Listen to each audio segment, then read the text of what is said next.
নমস্কার। Sujoy Shastri triple seven YouTube চ্যানেলের পক্ষ থেকে সকলকে, সকল জ্যোতিষপ্রেমী বন্ধুদেরকে আমার প্রণাম ভালোবাসা জানিয়ে শুরু করছি আজকের প্রতিবেদন এখান থেকে।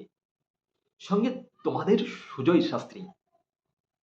2025 সাল কুম্ভ রাশির জাতক জাতিকাদের ঠিক কেমন যেতে পারে? 2025 সাল নতুন বছরটি চারটি গ্রহের অবস্থান পরিবর্তন হতে চলেছে। শনিদেব প্রায় 2.5 বছর পর তার নিজের রাশি ছেড়ে মীন রাশিতে প্রবেশ করবেন। অন্যদিকে রাহুদেব রাশিতে প্রবেশ করবেন, অর্থাৎ কুম্ভ রাশিতে। এই সময় শনিদেবের মধ্যম চরণ শেষ হবে, তাই সময় কিছুটা হলেও পরিস্থিতি পরিবর্তন লক্ষ্য করা যাবে। রাশিতে রাশিতে রাহুদেবের প্রবেশ আপনার ইচ্ছা শক্তি প্রবল হবে এবং কর্মসংস্থান এবং বাসস্থান পরিবর্তন হতে পারে। প্রাপ্তি ও লোকসান দুটোই সমান তালে চলতে থাকবে। সতর্ক থাকুন এবং নিজেকে কন্ট্রোল রাখুন। চলে আসি আপনার শরীর স্বাস্থ্য। 2025 সাল শরীর স্বাস্থ্য আপনাকে সারা বছর টুকটাক ভোগান্তির মূল কারণ হতে পারে। অ্যালার্জির সমস্যা, ঠান্ডা লাগা, জ্বর জ্বালা, বাতজ সমস্যা আপনাকে ভোগাতে পারে। শুধু তাই নয়, শরীরের নিম্নাঙ্গের সমস্যা এবং জরায়ু সংক্রান্ত সমস্যা ভোগান্তির মূল কারণ হতে পারে।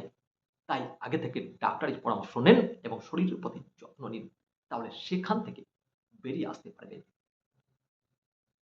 বিশেষ করে নিম্নাঙ্গের সমস্যা এবং জরায়ু সংক্রান্ত সমস্যা, ঠান্ডা লাগা, অ্যালার্জি সংক্রান্ত সমস্যা ভোগান্তির মূল কারণ হয়ে দাঁড়াবে। চলে আসি সম্পর্ক 2025 যে আপনাকে সব থেকে বেশি ভালোবাসে, আপনাকে স্নেহ করে, যে আপনাকে সময়ে অসময়ে দেখবে, আপদে বিপদে দেখবে, 2025 সাল আপনি সেই বন্ধুকে ভুল বুঝবেন, সেই বন্ধুকে দূরে সরিয়ে রাখবেন। আপনার সিদ্ধান্তে ভুল হবে, কিন্তু যে আপনার আপদে বিপদে থাকবে না, সময়ে অসময়ে থাকবে না, তাকে আপনি আপন করে নিতে চেষ্টা করবেন, কিন্তু আপনার সিদ্ধান্ত ভুল। আপনার এই সিদ্ধান্তের ভুলের জন্য আপনার জীবনে অনেকটা বেশি ক্ষতি হতে পারে।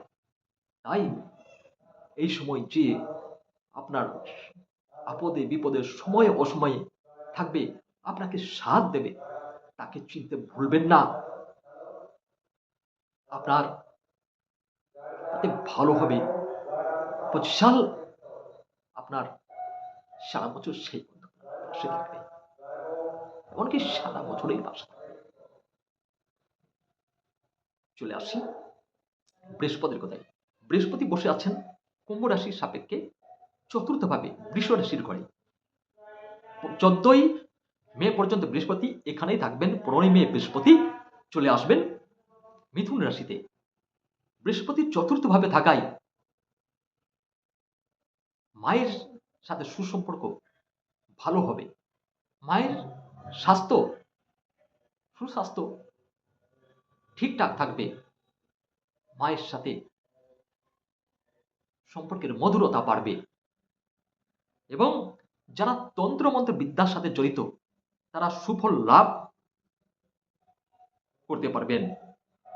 এই সময় কুম্ভ রাশির জাতক জাতিকারা গাড়ি বাড়ি ফ্ল্যাট কিনতে পারেন।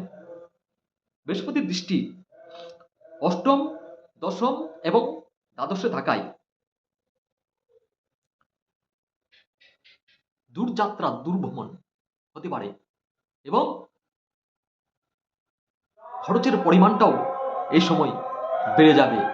তাই সেই জায়গা থেকে সাবধান থাকতে হবে। খরচের জায়গাটাকে নিজেকে মেনটেন করতে হবে। বৃহস্পতি যখন 15 মে চলে আসবেন পঞ্চম ভাবে অর্থাৎ মিথুন রাশিতে, তখন আপনার উচ্চশিক্ষা ভালো যাবে। যারা পিএইচডি করতে চাচ্ছেন, যারা বিদেশে অ্যাডমিশন নিতে চাচ্ছেন, যারা দেশের বাইরে অ্যাডমিশন নিতে চাচ্ছেন, তারা সুফল লাভ আশা করতে পারেন। উচ্চশিক্ষা ভালো যেতে চলেছে এবং এই সময় যারা দীর্ঘদিন ধরে সন্তান নেবার প্ল্যানিং করছিলেন, এই সময় সন্তান লাভ করতে পারেন। এই সময় প্রেম আপনার কাছে ধরা দেবে, প্রেমের মধুরতা আসবে, প্রেমেও আপনি সাকসেস হতে পারবেন। বৃহস্পতির দৃষ্টি প্রথম ভাবে তাকাই আপনাকে। এই সময় বৃহস্পতি বুদ্ধিমত্তা ও বুদ্ধিমতী করে তুলবে। বৃহস্পতি আপনাকে জ্ঞান দেবে।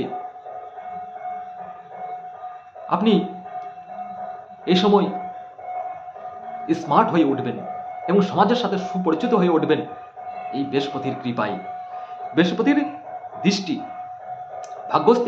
ভাগ্যস্থানে থাকায় ভাগ্যের পরিবর্তন হবে, ভাগ্য আপনাকে সাথ দেবে, ভাগ্য আপনাকে আস্তে আস্তে বদলাতে থাকবে।